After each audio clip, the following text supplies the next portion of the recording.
Hey plant lovers, welcome back. Today we're talking about the jade plant, and specifically why it blooms. Because what I discovered while researching this is going to change everything you think you know about this plant. Picture this.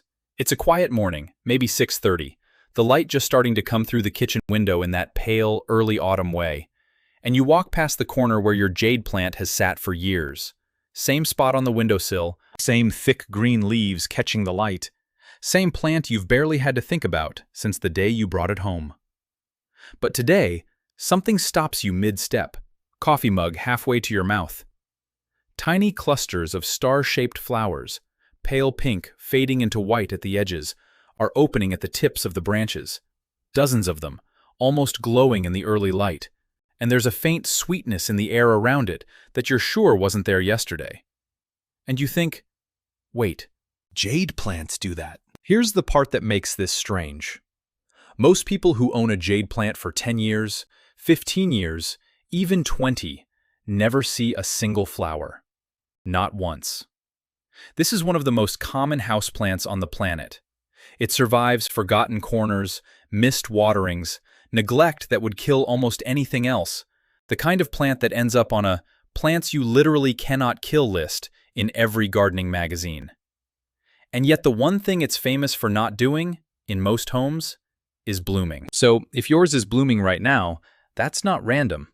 There's a specific reason behind it, and once you understand it, you'll never look at this plant the same way again. So the question isn't just why a jade plant blooms, it's what has to happen behind the scenes for a plant this tough to decide that now, in your house, in your care, is the moment to spend its energy on something as delicate as a flower. Plenty of people have owned the exact same plant for the exact same number of years under what looks, on the surface, like identical care. Same pot, same windowsill, same watering can, and only one of those plants ever blooms. That difference has to come from somewhere specific. It isn't luck, and it isn't just good care in some vague sense.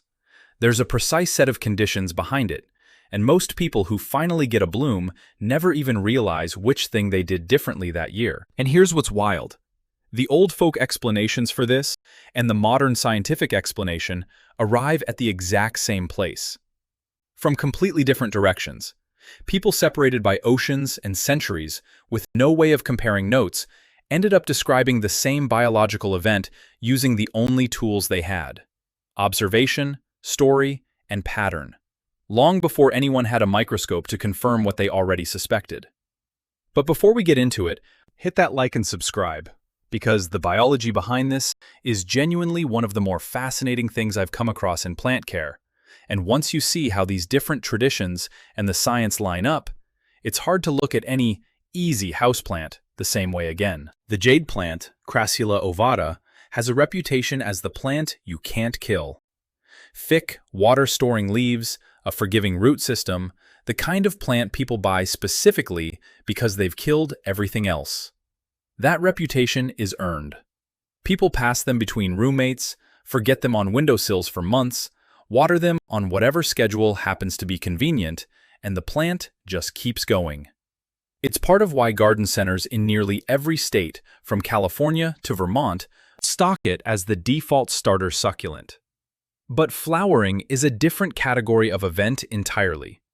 In its native range in South Africa, a mature jade plant blooms reliably almost every year, often right on schedule with the seasonal shift into the dry winter months.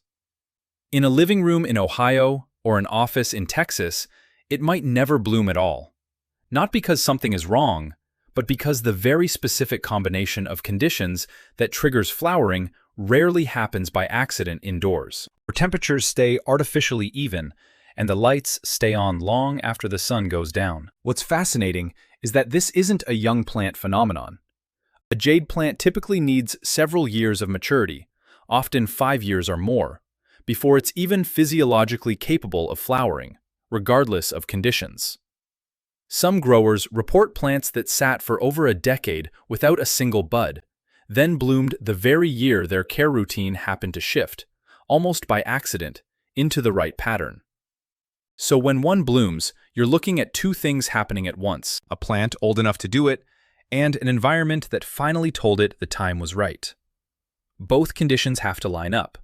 Miss either one, and you can have the healthiest, glossiest, most well-fed jade plant in the neighborhood and still never see a flower. And I'll tell you something that surprised me while putting this together. Both the old growing traditions, passed down for generations, and the modern lab research point to the exact same trigger, just described in completely different languages. One side talks about settled households and quiet strength. The other talks about photoperiods and cold thresholds. But strip away the vocabulary, and they're pointing at the same handful of weeks, the same shift in the air, the same plant responding to it. To understand why, we need to start with what people who've kept these plants for decades have already figured out, long before anyone put it under a microscope. In the American South, in parts of Louisiana, Georgia, and South Carolina, jade plants have been passed down through families for generations, often started from a single cutting taken from a grandmother's plant decades earlier. It's a quiet but persistent tradition. A leaf or stem gets snipped at a family gathering, rooted in a glass of water on someone's kitchen counter, and 20 years later, that cutting has become its own thick-stemmed plant in a completely different house. Among many African-American families who maintained gardening traditions rooted in West and Central African plant-keeping practices, a houseplant that's been alive in the family for that long isn't just decor. It's treated almost like a relative, with its own history and its own moods. I came across an account from a woman in her 70s outside Baton Rouge who said she'd kept the same jade plant grown from a cutting of her mother's for over 30 years, and it had bloomed exactly 3 times in that span, always in years she described as ones where the house finally settled. One of those years, 2003 by her account, followed a period where the plant had sat untouched on an enclosed porch through an unusually cold winter, the kind where the pipes nearly froze, and the family kept the porch door shut for weeks at a time. She didn't frame the bloom as a coincidence. She framed it as the plant catching up with what the household had just been through. In these family traditions, a jade plant blooming is often read as a sign that the household has reached a period of stability. Not superstition exactly, but a documented pattern noticed across generations, of the same families tending the same plants, passed down the same way the cuttings themselves are passed down. What these communities said the bloom meant wasn't magic. It was closer to a family record, a marker written in flowers instead of words, of which years had been the hard ones, and which had finally evened out. In its native region of South Africa, particularly the Eastern Cape, where Crassula ovata grows wild on rocky hillsides and dry, exposed slopes, the plant carries a different kind of significance. Known locally by some Xhosa and Afrikaans-speaking communities as a plant tied to good fortune in the home, a jade plant blooming in a household garden was traditionally noted and sometimes mentioned to neighbors, since wild plants in the region only flower predictably after the cool, dry winter the area is known for, meaning a bloom outside the usual stretch tended to draw extra attention. Some households would mark the occasion by leaving a small offering at the base of the plant, or by simply telling the story of the bloom to visitors for weeks afterward. The way a family elsewhere might mention a good harvest, the belief tied to it centers on protection and settled energy in the home. The idea that the plant's flowering reflects, almost like a barometer, the steadiness of the household around it. The specific word used in some of these communities translates roughly to quiet strength, a description applied to the plant long before anyone explained the climate mechanism behind why it actually flowers when it does. It's worth sitting with that phrase for a second, because it isn't describing the flower itself. It's describing what the plant had to go through, unnoticed, to get there. The bloom was never the point. It was evidence of something that had already happened, weeks earlier, in the cold and the dark. Halfway across the world, in the high desert of northeastern Arizona, the Hopi people have an entirely separate, deeply developed tradition of observing how desert and succulent plants respond to seasonal cold and drought. Not with jade plant specifically, since it isn't native there, but with the broader category of water-storing plants the Hopi have always lived alongside. In a landscape where every plant that survives has had to learn the same hard lessons about cold nights and scarce water. Hopi farmers have long held that a plant which holds its water through the cold nights is a plant gathering strength to give something back in spring.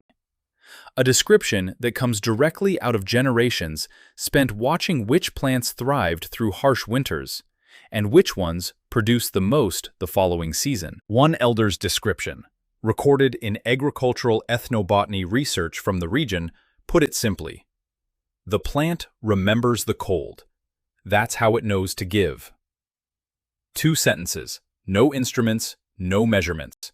Just decades of close watching distilled into something almost poetic. What's fascinating is that this observation, made without a single piece of lab equipment, just patient seasonal attention passed down through families of growers, aligns almost exactly with what botanists would later confirm under controlled conditions.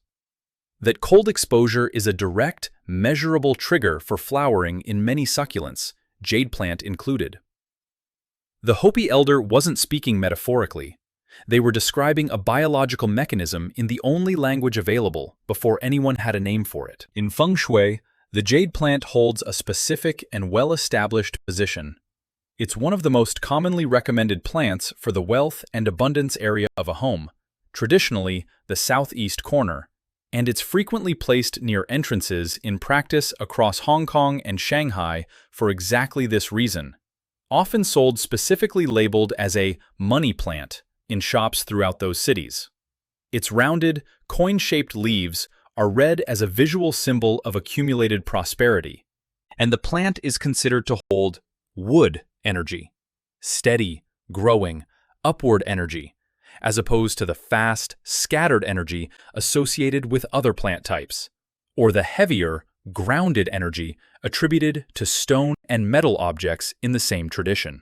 When a jade plant actually flowers, in this tradition, it's read as a signal that the wood energy in that space has matured into something more active.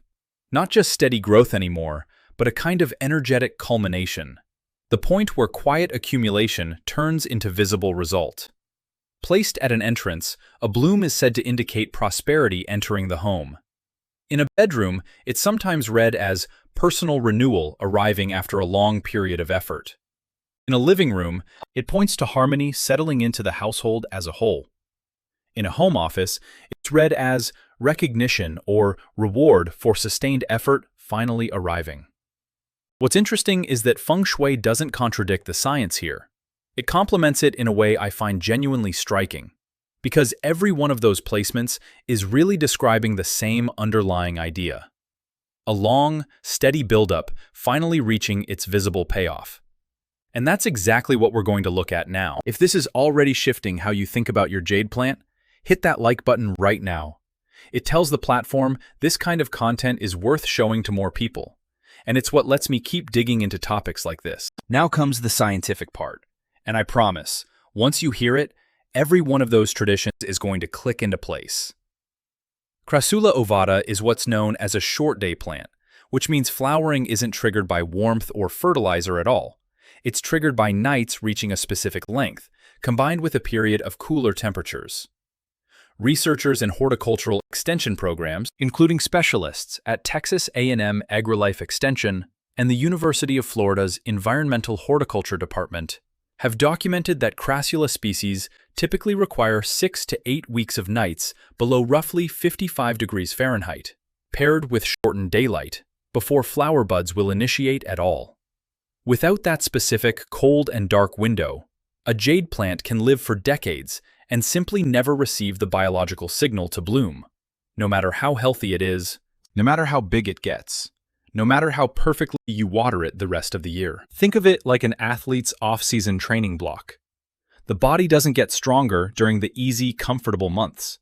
It adapts during the deliberately harder ones, the ones with resistance and discomfort built in on purpose, then performs once conditions ease back up and the work pays off. Plant physiologists call the underlying principle hormesis, which simply means that a moderate, controlled amount of stress, rather than damaging an organism, actually triggers it to activate stronger, more advanced responses than it would under purely comfortable conditions. A little bit of cold and a little bit of darkness within a safe range doesn't hurt a jade plant. It instructs it. Push that stress too far, a hard freeze, weeks of total darkness, and you'd kill it instead. The whole mechanism lives in a narrow, specific window, which is exactly why it's so rare for it to happen by accident in an average home. This kind of careful, controlled stress response in succulents has actually been studied well beyond just flowering. Some of the same plant stress research traces back to work connected to the NASA Clean Air Study, conducted at the Stennis Space Center in Mississippi in the late 1980s, which looked closely at how thick-leaved, water-storing plants like succulents respond to changing environmental conditions in sealed indoor environments. While that particular study focused on air filtration rather than flowering specifically, it helped establish just how sensitively these plants track small shifts in their surroundings: light, humidity, temperature, responding to changes most people would never even notice. A horticultural physiologist studying Crassula species, the kind of researcher you'd find affiliated with a university extension program like UC Davis Plant Sciences, would describe the flowering trigger in exactly that framework. A sensitive, responsive organism reading its environment far more precisely than its tough, low-maintenance reputation would suggest. Here's the energy redirect moment, and this is the part I find genuinely remarkable. During the warm, growing months, a jade plant is putting almost all of its stored energy into leaf and stem growth, getting bigger, storing more water, producing more leaves to capture more sunlight. Once it experiences that cold, dark stretch, something shifts internally at the hormonal level. Vegetative growth slows down dramatically, and the plant begins redirecting stored carbohydrate reserves, sugars it built up all summer through photosynthesis, essentially banked energy, toward producing flower buds instead. It's not creating new energy out of nowhere. It's reallocating energy it already had.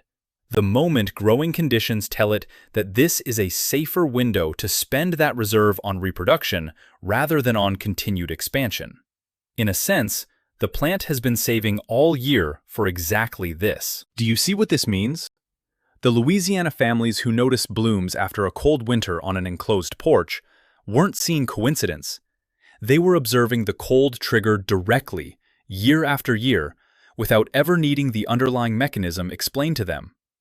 The South African tradition describing the plant's quiet strength through winter as the source of its bloom was describing energy reallocation in plain language, generations before anyone named the mechanism in a research paper. And the Hopi observation that the plant remembers the cold to know when to give is, almost word for word, a description of a cold-induced hormonal shift inside the plant.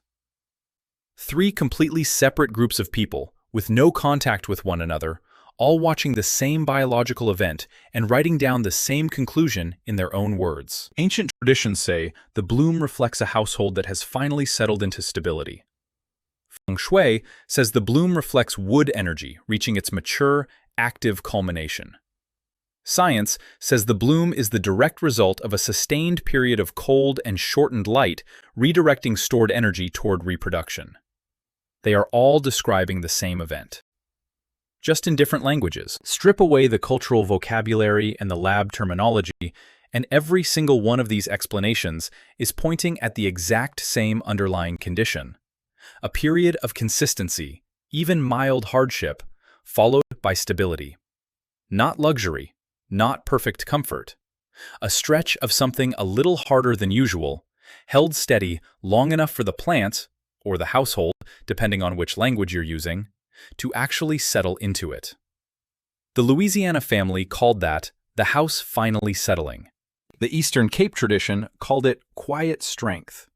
Feng Shui calls it the culmination of wood energy. A horticulture researcher would call it a 6 to 8 week vernalization period, followed by stable conditions.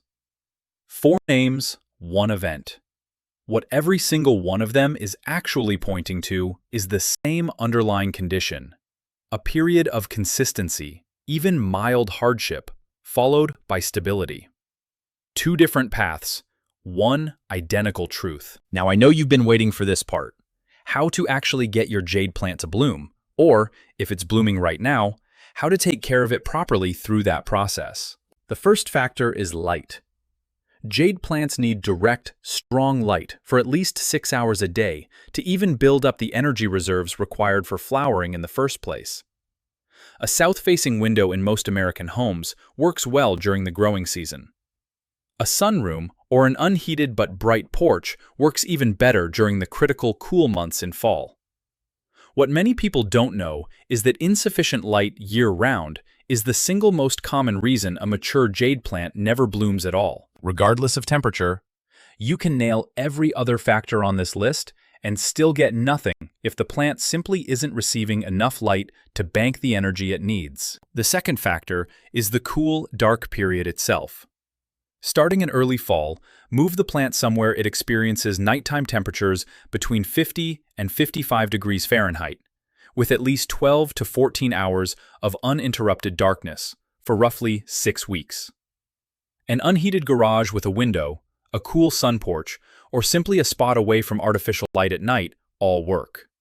What most people miss is that even a little bit of nighttime light exposure, a porch light left on, a street lamp through a thin curtain, even a phone screen check at the wrong hour near the plant, can interrupt this signal entirely and reset the clock. The third factor is water restriction. During that same cool period, cut watering back significantly, letting the soil dry out almost completely between waterings, more than you'd normally let it go, even by jade plant standards. This mild water stress is part of the same hormesis principle from earlier. It reinforces to the plant that conditions have shifted, and it's part of what pushes energy toward bud formation instead of new leaf growth. This is also a good moment to check that the plant is actually in fast-draining succulent or cactus soil, not standard potting mix. Since a jade plant, sitting in soil that holds too much moisture during this cool period is at real risk of root rot, precisely when you're trying to get it to dry out and rest. The fourth factor is patience with fertilizer, specifically the absence of it. Don't fertilize during the cool, dark trigger period, or while the plant is actively flowering. Fertilizer, especially anything high in nitrogen, pushes vegetative growth, which directly competes with the energy the plant is trying to redirect toward its flowers. Save the feeding schedule for spring, once blooming has finished and new growth resumes. And even then, a diluted, balanced fertilizer once a month is plenty. Jade plants are light feeders by nature, and overdoing it tends to produce soft, leggy growth, rather than the compact, sturdy form that actually supports future blooming. The fifth factor, once buds appear, is stability. Don't rotate the plant, move it to a new room, or change its watering schedule. A sudden change in light direction or watering routine is one of the most common reasons buds drop before they ever open. Something mentioned again and again in Extension Office troubleshooting guides from places like Cornell Cooperative Extension. Pick a spot, commit to it, and leave the plant alone until the flowers have fully opened and run their course. And the final factor, the one nobody wants to hear, is patience. None of this happens on a forced timeline. The cool period takes 6 to 8 weeks on its own. The buds, once they form, can take several more weeks to actually open. You can buy a jade plant from Home Depot or Lowe's today, follow every step on this list perfectly, and it may still take a full year, or several years if the plant isn't mature yet, before you see a single flower. There's no shortcut, no fertilizer trick, no grow light setting that speeds up a process this dependent on the plant's own internal timing. But I promise you, when those clusters finally open, every bit of that waiting will have been worth it. The bloom itself won't last. A week, maybe 2, and those small flowers will fade and drop, and the plant will go right back to looking like the same sturdy green succulent it always was. It's temporary, by design. But here's the part that doesn't get talked about enough. Flowering is genuinely expensive for the plant. It just spent a significant chunk of its stored reserves producing those flowers, and that leaves it temporarily more vulnerable than usual, right at the moment it looks its most impressive. This is exactly when the most common mistakes happen. The first mistake is cutting the flower stalks off too aggressively or too soon. Once the blooms fade, let them finish completely and dry out naturally before removing them, and cut just the spent flower clusters rather than chopping back healthy stem tissue along with them. Taking off more than the plant has actually finished with forces it to recover from two stresses at once, the blooming and the cut, instead of one at a time. The second mistake is changing everything right after the bloom because the plant finally has your attention. People see flowers and suddenly want to repot it, move it to a brighter spot, start fertilizing heavily, all at once. Don't. The plant just came out of a deliberately stressful period and used a lot of its reserves. What it needs immediately afterward is stability, not a fresh round of change. Ease back into a normal watering and light routine gradually over a couple of weeks, and hold off on fertilizer until you see new leaf growth resuming, which is the plant's own signal that it's shifted back into a vegetative, energy-building phase. If you've been waiting years for this moment, it's tempting to want to do more. The right move is almost always to do less and let the plant recover on its own schedule. You created the conditions for that bloom. The light you gave it, the cold stretch you let it sit through, the water you held back at exactly the right moment. Whether you fully understood why at the time or not, you gave it what it needed. There's something almost human in that pattern, if you think about it. The growth that matters most rarely comes from the easy, comfortable stretches. It comes after the harder ones. The cold, the restriction, the waiting. Once stability finally returns, we tend to want comfort all the time, and we tend to assume that's when we'll do our best work. But it's so often the cooler, harder season that quietly sets up everything that blooms afterward. A short, simple truth. The bloom is the reward for surviving the cold, not avoiding it. Has your jade plant ever bloomed? Tell me in the comments. I read every single one. And if you want to see what triggers blooming in another plant most people assume never flowers indoors, subscribe and stay close, because that's exactly what's coming next. Take care of your plants.